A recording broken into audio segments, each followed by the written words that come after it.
अस्सलामुअलैकुम dear students, welcome to the Future Academy. आज हम लोग डिस्कस करने जा रहे हैं 9th क्लास बायोलॉजी। तो बायोलॉजी को 9th क्लास की बायोलॉजी को स्टडी करने जा रहे हैं। तो सबसे पहले हम लोग आज जो पढ़ेंगे वो है इंट्रोडक्शन, बायोलॉजी का इंट्रोडक्शन, इसको हम लोग स्टडी करेंगे। तो बायोलॉजी के इंट्रोडक्शन को स्टडी करने से पहले हमें इसके थोड़े से पस मंज़र में जाना चाहिए, इसकी हिस्ट्री क्या है। तो सबसे पहले बायोलॉजी जैसा कोई सब्जेक्ट नहीं था। सबसे पहले कौन सा सब्जेक्ट था? सबसे पहले तमाम चीज़ें जो हैं वो एक ही सब्जेक्ट के अंडर पढ़ी जाती थी, एक ही सब्जेक्ट में देखी जाती थी, जिसको हम लोग साइंस कहते थे। जो क्या था हमारे पास? साइंस। अब साइंस क्या था? Science is that knowledge which help us to understand nature. Science वो इल्म है जो क्या करता है, हमारी मदद करता है फितरत को समझने में। तो वो इल्म जो फितरत को समझने में हमारी मदद करता है उसको हम कहते हैं साइंस। तो पहले जो है, आज से 200-300 साल पहले सिर्फ साइंस थी, ना बायोलॉजी थी, ना केमिस्ट्री थी, ना फिज़िक्स थी, ना मैथमेटिक्स थी। तो सबसे पहले क्या थी? साइंस। अब साइंस उस वक़्त जो साइंटिस्ट थे उनके नज़दीक साइंस एक ऐसा इल्म था जो फितरत को समझने में, फितरत के असूलों को समझने में हमारी मदद करता था। अब जो है फितरत की चूँकि बात हुई तो सबसे पहले देख लेते हैं फितरत क्या होती है। नेचर क्या चीज़ है? What is nature? फितरत क्या है? Anything that is present in its pure form. हर वो चीज़ जो अपनी प्योर हालत में मौजूद है उसको हम लोग फितरत कह देते हैं, उसको फितरत नेचुरल कह देते हैं, नेचर से नेचुरल। तो anything that is present in its pure form, हर वो चीज़ जो अपनी प्योर हालत में है, खालिस हालत में पाई जाती है, उसको हम लोग नेचर कहते हैं। और इसकी एग्जांपल, फॉर एग्जांपल, अगर आप एक शहद है आपके पास, अगर वो अपनी नेचुरल हालत में है, जैसे उसने बनाया, उसमें कोई मिलावट नहीं की गई, तो वो नेचुरल है। अगर उसमें थोड़ी सी मिलावट कर दी जाती है तो वो फिर क्या बन जाएगा? आर्टिफिशियल बन जाएगा, वो नेचुरल नहीं रहेगा। तो ये था साइंस। अब साइंस जो है ना, बेसिकली साइंस एक वर्ड लतीनी जुबान के लफ्ज़ साइंटिया से मखूज है। साइंटिया से मखूज होने का मतलब है कि वहाँ से लिया गया है। अब साइंटिया का मतलब क्या है? साइंटिया का मतलब है इल्म, नॉलेज। तो साइंटिया का लफ्जी मतलब क्या है? इल्म। अब साइंटिया से ही ड्राइव किया गया किसको? साइंस को। उसके बाद स्टूडेंट्स, साइंस को हमने पढ़ा, नेचर को हमने स्टडी किया। अब उसके बाद चलते हैं वाई वी क्लासीफाई साइंस। बहुत इंपॉर्टेंट क्वेश्चन है कि हम साइंस को तकसीम क्यों करते हैं, डिफरेंट तरह की ब्रांचेस में तकसीम क्यों करते हैं।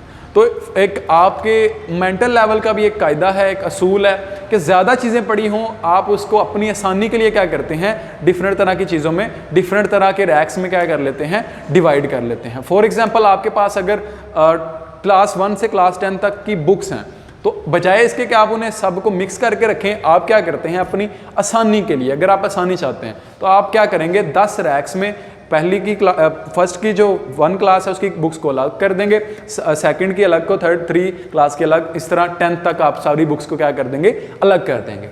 तो इस वजह से because science is a wide based knowledge. Wide based है मतलब वसी तर इल्म है, इतना इल्म जो कि एक बुक में नहीं समा सकता, तो उसको हम क्या करते हैं फिर डिफरेंट तरह की ब्रांचेज में डिवाइड कर लेते हैं। तो स्टूडेंट्स, ये आपका क्वेश्चन क्लियर हो गया कि हम साइंस को तकसीम क्यों करते हैं, क्योंकि साइंस एक वसी तर नॉलेज है। अपनी आसानी के लिए हम क्या करते हैं, इसको डिफरेंट तरह की ब्रांचेज में डिवाइड कर लेते हैं। अब साइंस है, साइंस को हम जो मेन ब्रांचेस हैं जिनको हमने स्टडी करना है 9th क्लास में, वो बेसिकली हमारे पास फिज़िक्स, बायोलॉजी और केमिस्ट्री। तो फिज़िक्स और केमिस्ट्री से हमारा कोई ताल्लुक़ नहीं, हमने एक मखसूस सब्जेक्ट पढ़ना है और वो क्या है? बायोलॉजी। तो स्टूडेंट्स, बायोलॉजी को देखें, अगर बायोलॉजी जो है, बायोलॉजी जो है वो 2 अल्फाज पे मुश्तमिल है, 2 यूनानी अल्फाज हैं, एक बायो और एक लॉजी। तो बायो का मतलब क्या होता है? लाइफ, जिंदगी, और लॉजी का मतलब क्या होता है? Study of.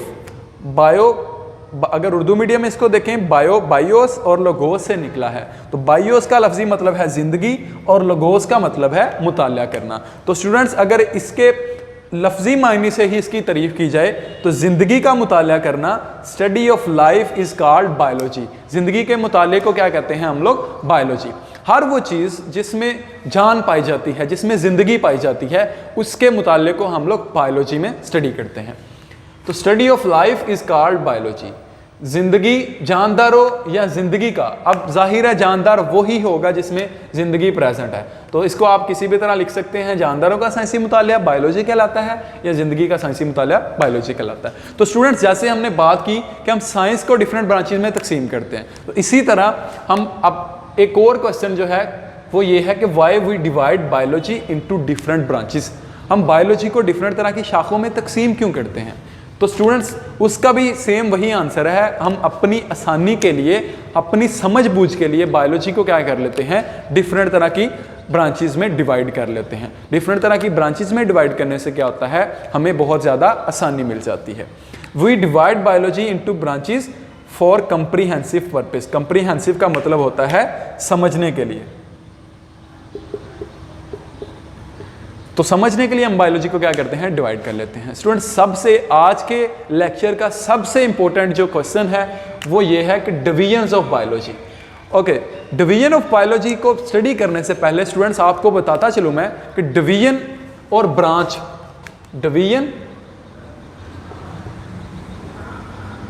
डिवीजन और शाख में क्या फ़र्क होता है? डिवीजन एक बड़ी चीज़ है और उससे जो चीज़ निकलती है आगे वो क्या है? ब्रांच। मतलब कि एक बड़ा लेवल जो है वो डिवीजन का होता है और छोटी छोटी जो आगे उससे शाखें निकलती हैं वो क्या हैं? ब्रांचेज हैं। तो बायोलॉजी की जो मेन डिवीजन्स हैं वो कितनी हैं? 3। बहुत इंपॉर्टेंट क्वेश्चन है। बायोलॉजी की डिवीजन्स पे नोट लिखें या बायोलॉजी की डिवीजन्स कितनी हैं उनको बयान करें। तो बायोलॉजी की डिवीजन्स कितनी हैं? 3। सबसे पहले हमारे पास आती है जोलॉजी। नंबर 1 है क्या? जोलॉजी। नंबर 2 है हमारे पास बॉटनी और नंबर 3 है हमारे पास माइक्रोबायोलॉजी। जोलॉजी, बॉटनी और माइक्रोबायोलॉजी। तो स्टूडेंट्स, जोलॉजी को स्टडी करने से पहले जू का मतलब क्या होता है? जू का मतलब वैसे तो होता है चिड़ियाघर जिसको आप कहते हैं। तो उसमें क्या होते हैं? जानवर होते हैं डिफरेंट तरह के। तो जू का मतलब क्या हुआ? जानवर, एनिमल्स।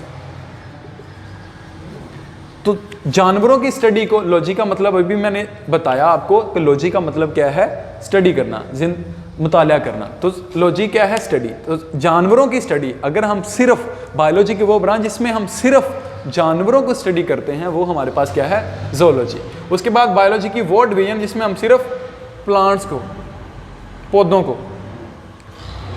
पौधों का मुताला जो है, साइंसी मुताला, वो क्या कहलाता है? बॉटनी। और उसके बाद माइक्रो। तो स्टूडेंट्स, माइक्रो का मतलब क्या होता है? माइक्रो का मतलब होता है छोटा। माइक्रोबायोलॉजी, बायोलॉजी की वो ब्रांच जिसमें हम क्या करते हैं? जानवरों, पौधों, 2 चीज़ें, जानवरों और पौधों के अलावा जितनी भी चीज़ें हैं उन सब का मुताला करते हैं। और उसमें हमारे पास क्या आ जाते हैं? बैक्टीरिया आ जाते हैं, वायरस आ जाते हैं। इन सब का मुताला जो है वो हम किस में करते हैं? माइक्रोबायोलॉजी में। तो बायोलॉजी की मेन डिवीजन्स कितनी हुई स्टूडेंट्स? 3। सबसे पहले जूलॉजी, उसके बाद बॉटनी और उसके बाद माइक्रोबायोलॉजी। तो आज का ये टॉपिक था। Thank you.